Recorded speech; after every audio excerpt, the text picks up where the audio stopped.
एक बार फिर से स्वागत है आपका हमारे चैनल पर अनुराधा हिंदी क्लासेस में। चैनल पे आप नए हैं तो चैनल को जरूर सब्सक्राइब कर लें। गोदान उपन्यास पे यह हमारी दूसरी क्लास है। इसके पहले हम पहली क्लास में गोदान उपन्यास के रचनाकार, प्रकाशन वर्ष, उसकी श्रेणी, वह किस आलोचक ने गोदान उपन्यास के लिए क्या क्या कथन कहे हैं और प्रकरण एक में आए हुए कठिन शब्दों को और उसमें आए हुए कथनों को हम देख चुके हैं। आज हम प्रकरण 2 और 3 को पढ़ेंगे। नेक्स्ट क्लास में हम प्रकरण 4 को पढ़ेंगे क्योंकि प्रकरण 4 काफ़ी बड़ा है तो उसे हम एक क्लास में कंप्लीट करेंगे। तो चलिए प्रारंभ करते हैं प्रकरण 2। प्रकरण 2 का देखिए, प्रारंभ किन पंक्तियों से होता है यह भी ध्यान देना है। अभी आपने अगर हाल ही में यूजीसी नेट का एग्ज़ाम दिया है तो उसमें पूछा गया था कि आगरा बाजार की नाटक जो था उसका प्रारंभ किस शायरी से हुआ है। तो हो सकता है नेक्स्ट एग्जाम में इससे भी प्रश्न बन जाए, तो हम सभी महत्वपूर्ण कथनों पंक्तियों को भी देखते चलेंगे। तो प्रारंभ होता है, सेमरी और बेलारी दोनों अवध के प्रांत हैं। इस कथन से, इस पंक्ति से यह प्रकरण प्रारंभ होता है। होरी जो है बेलारी का रहने वाला है और राय साहब सेमरी के।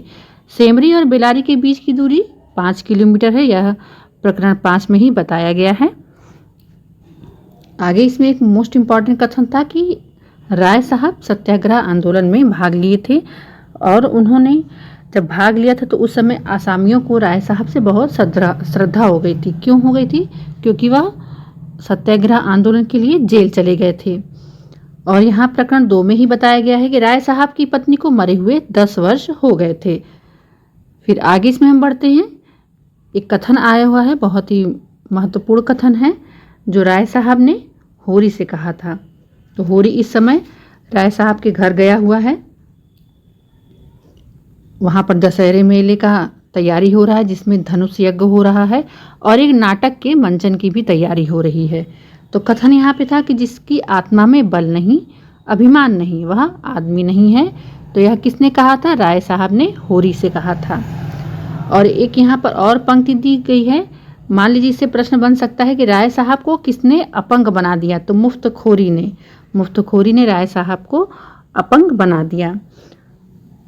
अगला इसमें था कि देखिए, दशहरे के अवसर पर धनुष यज्ञ की तैयारी चल रही है और नाटक, उसमें एक नाटक होता है, धनुष यज्ञ नाटक होगा। तो उसमें होरी को राजा जनक का माली बनना था। यह किसने कहा था? या राय साहब ने होरी को कहा था कि वह राजा जनक का माली बनेगा अर्थात उसका नाट्य रूपांतर करेगा। राय साहब ने इसमें एक महत्वपूर्ण बात का एक तरह से देखा जाए फिर से होरी को एक रीढ़ के पांव तले दबा दिया और उसमें राय साहब ने कहा कि सगुन के तौर पर तुम्हारे गांव से मुझे 500 रुपये चाहिए। ठीक है, तो यह बात राय साहब ने होरी से कहा था। तो होरी ने सगुन के तौर पर गांव से 500 रुपये की बात कही, जिसके लिए होरी ने हामी भरी और बोलता है, देखता हूँ, कोशिश करता हूँ। और प्रकरण 2 छोटा है, लगभग 2-3 पेज का है। इसमें कुछ कठिन शब्द आए हैं। प्रकरण 2 के कठिन शब्दों को भी हमें देखना है। शब्दों को उठाकर प्रश्न बना ले रहा है तो यह भी ध्यान देना है। एक शब्द आया हुआ है कि मसीहुल मुल्क, इसका अर्थ होता है शहर का बड़ा वैद्य। एक शब्द आया हुआ है गिलोरीदान होता है अर्थात पानदान, जिसमें पान रखे जाते हैं। जब होरी राय साहब के पास बैठा था तो वह उन्हें गिलोरीदान पेश करता है और वह उसमें से कुछ गिलोरियां अर्थात पान निकाल कर खाते हैं। एक शब्द आया हुआ है सरसाम का अर्थ होता है साधारण। इस प्रकार से प्रकरण 2 का कथानक इतना ही था। अब हम प्रकरण 3 देखेंगे। प्रकरण 3 का प्रारंभ होता है। यह सब सारी घटनाएं होने के बाद राय साहब होरी से कहते हैं, अब तुम अपने गांव जाओ। तो होरी चला आता है। अब यहाँ से देखेंगे आप, प्रकरण 3 में यही कथानक है कि प्रारंभ होता है, होरी अपने गांव के समीप पहुंचा तो देखा अभी तक गोबर खेत में ऊख गोड़ रहा है और दोनों लड़कियां भी उसके साथ काम कर रही हैं और लू चल रही थी, मतलब दोपहर का समय हो गया था और गोबर अपने पिता को दिखाने के लिए और कार्य कर रहा था। तो उसके बाद कथन होता है, गोबर नहीं चाहता कि वह राय साहब की जी हजूरी करे और ना ही अपने पिता को करने देना चाहता था। तभी वह कहता है कि तब उस पर होरी जो रहता है उसका पिता, वह गोबर को समझाता है कि हमारी गर्दन दूसरों के पैरों के नीचे दबी हुई हो तो अकड़कर निवाह नहीं हो सकता। यह कथन किसका है? गोबर से होरी का है। गोबर से होरी का यह कथन है। एक इसी तरह आपको एक ऐसे ही एक कथन और आपको दिखा होगा प्रकरण 1 में। तो यह ध्यान देना है, दोनों कथनों में थोड़ा सा समानता है, लेकिन वह कथन होरी धनिया से कहता है। तो उसमें लास्ट में कहता है कि पाँव सहलाने में ही हमारा कुशन मंगल है। तो इस चीज़ का ध्यान रखेंगे। वो प्रकरण 1 में आया है, होरी ने धनिया से कहा था, इसमें गोबर से होरी ने कहा था।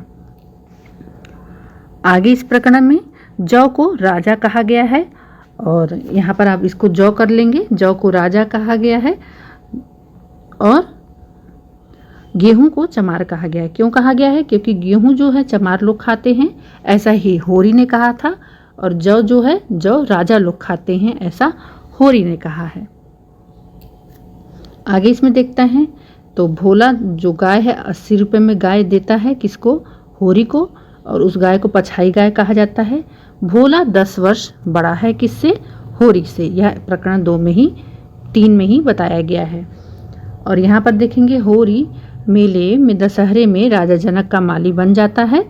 होरी ने 3 खांचे भूसा भोला को दिए, और यहाँ पर जब वह गाय की बात करता है तो वह अब तुरंत जाता है और 3 खांचे भूसा भर के लाता है और वह भोला को देता है। 1 खांचा भोला उठाता है और 1 गोबर और 1 उसका पिता होरी उठाकर पहुंचाता है। कहाँ पर? भोला के घर पर। किस लालच में पहुंचाता है? ताकि उसे गाय मिल जाए। तो सब जब रास्ते में जाते रहते हैं तो यही सब बात करते हैं। क्या बात करते हैं? कि राय साहब ने अपनी बेटी के ब्याह में 30,000 रुपये लगाए थे। तो यहाँ पर इस पर प्रश्न बन सकता है कि राय साहब ने अपनी बेटी के ब्याह में कितने रुपए लगाए?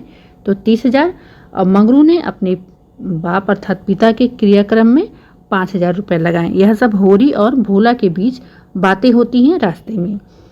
फिर भोला अपनी सगाई की बात करता है और मतलब दूसरी पत्नी का जिक्र करता है कि मेरी सगाई जल्द से जल्द ही करवा दो।